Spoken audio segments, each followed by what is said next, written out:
There are 13 versions officially of Nacht and Untoten inside of Call of Duty, and today we're going to be ranking them from worst to best, and obviously excluding any modded versions of Nacht and Untoten in other IPs such as like Roblox or Minecraft. And we are also mainly going to be doing this with a lot of other people's gameplay, so I will have it all in links in the description. Coming in at the number 13 spot, this is Nacht and Untoten in Verdansk. Now, to me, this was just the laziest adaptation of this map. The only gameplay footage I could even find of this map was a video of John covering it back in the day, but this is technically an official version of Nacht and Untoten, and it's funny because it's like, this is an official version, but there are World at War custom zombie maps or even Black Ops 3 custom zombie maps that feel way better than this. I know a lot of people don't like Verdansk, and really, there's just not much to say about this. I don't even know why this got added in. Does this have something to do with like Black Ops 6 or MW3? I don't really know. It doesn't make sense. Sure, there's a lot of cool Easter eggs in it, but ultimately, it's just completely pointless. Now, coming into our number 12 spot, we have the COD mobile version of Nacht and Untoten. Now, I put this at number 12 because I don't even think this version officially released. And also, like, for a version of COD mobile that came out, in my opinion, this version of Nacht and Untoten is just kind of lame. Like, it has the pack-a-punch, and it has a lot of cool different abilities and different perks, like Electric Cherry just randomly, but there's really not much here. And I know the whole point of Nacht and Untoten is bare-bones zombies, but it's like, for a version that came out, I believe, almost after Forsaken's version of Nacht and Untoten, it just doesn't really make sense. Like, sure, I get it, it's for the mobile audience, but again, mobile on COD Zombies was very bad, and I feel like even older versions, like the World at War Zombies mobile version, was a lot more popular than this COD mobile version. But it is cool, because it's like, you can see they got slide in this, they got cool mechanics, it's kind of built like BO3, but why it was added, I don't even understand. It doesn't make sense. But now, coming into our number 11 spot, we have the original World at War Zombies on the iOS. Now, this is crazy. Look at this. This is what I used to play back in the day in high school with my boys. We were having such a great time on this, all collectively playing it.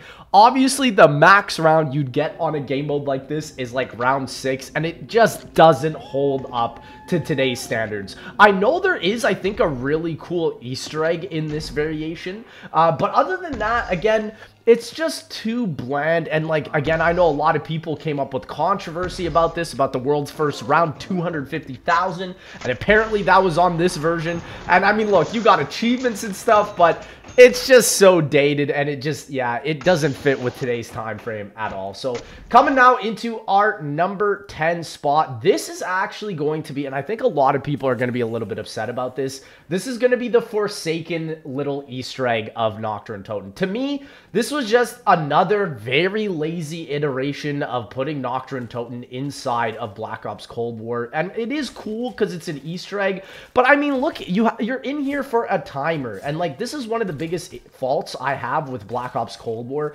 is too many timers, too much emphasis on the timers in the game, like with the boss fights and with these Easter eggs, and like exfil, I guess you could even add, and not enough like within the actual gameplay. And I mean, look at this, it's only the spawn room of Nacht and Untoten. At least the other maps had like a more rich experience, but again, most people don't even know that Nacht and Untoten was put in Forsaken just briefly for an Easter egg, and it just has no points. You can't even shoot the freaking barrels. I mean, that is just what a joke, man. So coming into our number 9 spot, we now have a version that I'm almost confident many of you have never seen, and this is the deleted COD Online version of Nacht and Untoten. This is actually Vicstar's gameplay, so it goes to show how old this version is, but I actually never played this version of Nacht as far as I can remember, but it is so cool. This was based off of like the battery system in the game. There wasn't really too much of a feeling in terms of points. You could like automatically get perks just by playing. This was one of the most streamlined streamlined and unique and actually most beautiful versions of Nacht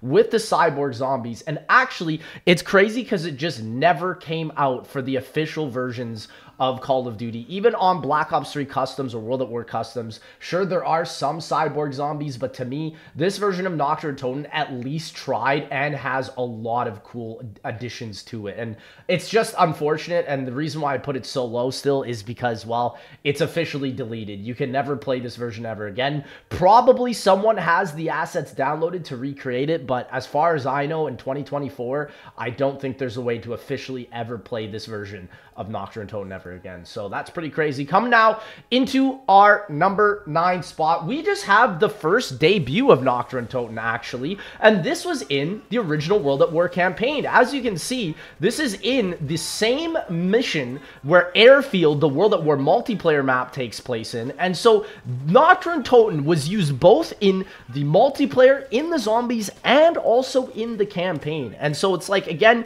you don't really spend a lot of time here for the campaign. It's literally just for one small section of one mission, but that's about it. It's a really cool, like, introduction to the map. It's literally how most people, in my opinion, in the world have experienced Nacht or Untoten. Like, in my opinion, most people didn't experience it in zombies, or probably not even in multiplayer. It was probably in campaign, because back in the day, people played campaigns first, and then it was multiplayer, and then lastly, it was zombies. So literally, you can see it's the exact layout, almost one-to-one. There are some slight differences with like doors and whatnot being here and there, but hey, it's still a beautiful version and definitely one of the hallmarks of the World at War campaign. And it goes to show like what it would actually have looked like where it's originated on the island of Peleliu, where you can actually see this whole battlefield and gets you fully immersed into that World War II type of setting. So coming out into our next spot, we just have pretty much the same thing, the World at War version of the map on Airfield. Now, this version of the map is obviously much more polished, much more confined, much more better looking for MP. And in my opinion, it's one of the better maps on World at War MP. World at War has some of the best multiplayer maps, I would say, across all of Call of Duty. And if you're throwing this one down under the bus, in my opinion, you have never played it. Like, this is one of the best versions of Call of Duty, and it's not even for zombies. And so, if you can get into a non-modded lobby of World at War in 2024, I would definitely recommend getting into this, because it's truly what, in my opinion, Nacht or Untoten's full layout should be. And it's kind of crazy because it's like, up until like D-Machine in Cold War, I don't think a map really took the full layout of Nacht or Untoten like this, other than this multiplayer map and the first World at War campaign mission. I mean, that's crazy. So coming out into our number 6 spot, ladies and gentlemen, we have a really nice variation from MJPW, and I think a lot of you guys, zombie fans, will know this one. Ladies and gentlemen, this is Nacht or Untoten on Revelations. Now, I like this one because I think when Nacht reappeared in the original Black Ops trilogy, it was actually really cool.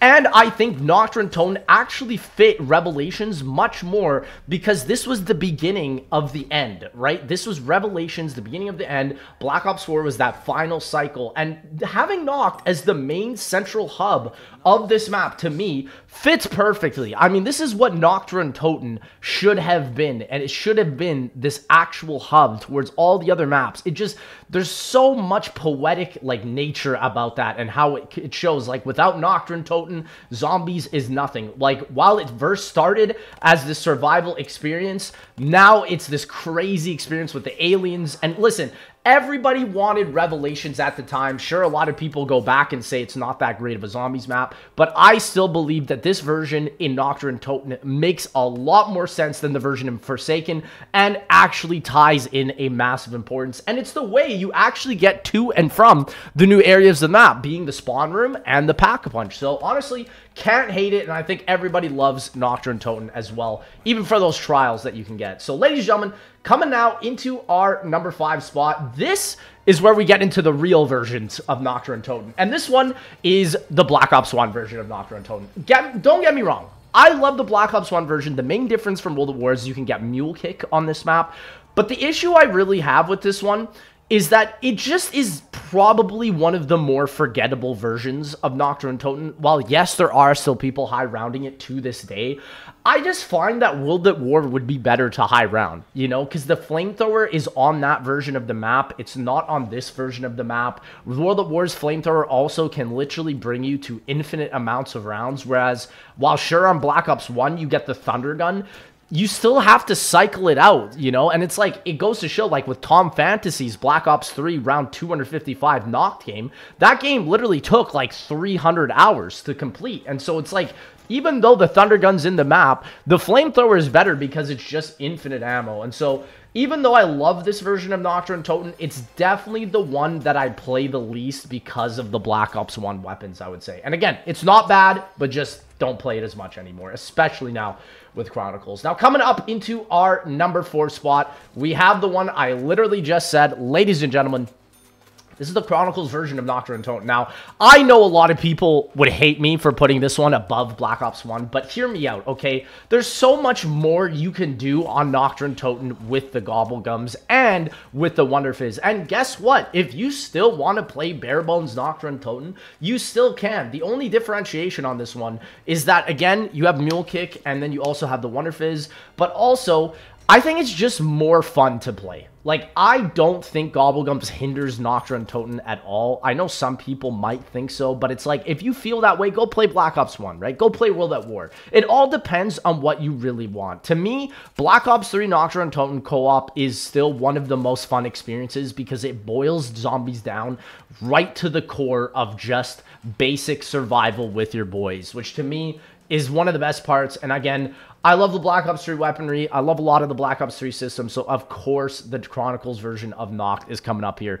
And let me tell you, this is still, in my opinion, the most beautiful version of Nacht und Toten. I don't even think D Machine has this one beat. So, coming up into our next spot, ladies and gentlemen, we're in top 3 now. So, you know we're getting into the real ones. Ladies and gentlemen, you know what it is. It's freaking D Machine, man. D Machine is a phenomenal version of Nacht und Toten. And you can see, I literally put it above Black Ops 3 and Black Ops 1. Like, I love the Easter egg on D Machine. I love the whole aspect of it's a much more deep and unique version of the map. It literally perfectly makes sense as well with the Dark Ether story about how we're taking original zombie assets but repurposing them for a different universe. And what better way to start that off with than the first zombies map ever created. And it's not just the first zombies map, it's much more than that. It's the Megaton, it's a completely different story. You have the beautiful story with Arlov, you have an amazing, incredible Easter egg, you have all the Cold War mechanics, and honestly, I think in terms of all the Nacht und Totens, D Machine is definitely my most played just because it's literally a whole new game on Nacht und Toten. And to me, it's still probably one of the best Cold War Zombies maps we've ever had. And I hate to say that, but it's kind of true. It's better than Firebase Z, that was original layout. It's, in my opinion, better than the Forsaken version of Nacht und Toten and Forsaken as a whole, you know? Like, to me, this is where the most development of Cold War was, and it's still probably my favorite Zombies map on Cold War next to Mauert or Toten. My only thing is like, if we ever do see another map remake come back, let's say in like Black Ops 6, I hope that they do a little more. I feel like the graffiti look on Nacht und Toten was really cool, and sure, having the ray gun being powerful was also amazing. But I feel like, again, it's just kind of lazy to remake Nacht und Toten as, like, the bare-bones structure of a map. Sure, this map, you could say, was, like, the least of that, but still, you can definitely feel like, dang, this is just Nacht again. You know, because 13 versions. Now, coming into our number 2...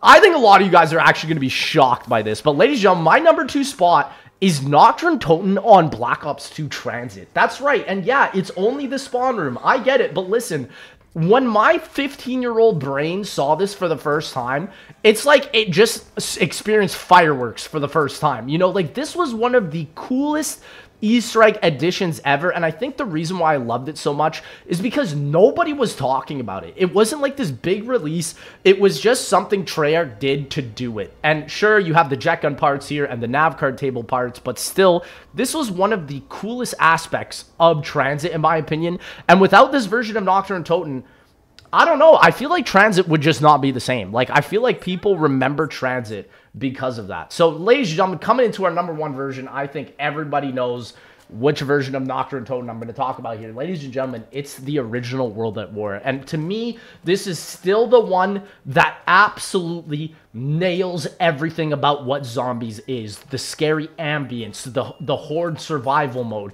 the random variation of the weapons, the darkness, the scariness of the zombies. This is true horror, in my opinion, and it really culminates on the original version of Nacht und Untoten. You see the World at War MP map, you see the campaign mission, but it all culminates together as like an amalgamation of the two, with the zombies and the ambience and the map layout. And to me, it's the best version still to this day to high round. Sure, you can get round 935 on D Machine with the ray gun, but it's like, bro, original World at War Nacht still has this like gratifying feeling of like, wow, I did it. Like, I got to round 20 on a 2-hit system with zombies that are like black holes when they suck you in. To me, this version is still the #1 version, and it is quite literally one of the oldest variations of Nacht und Untoten. So ladies and gentlemen, I did hope you enjoy. If you did, please make sure to like, comment, subscribe, and let me know what I do for my next video, and I'll see y'all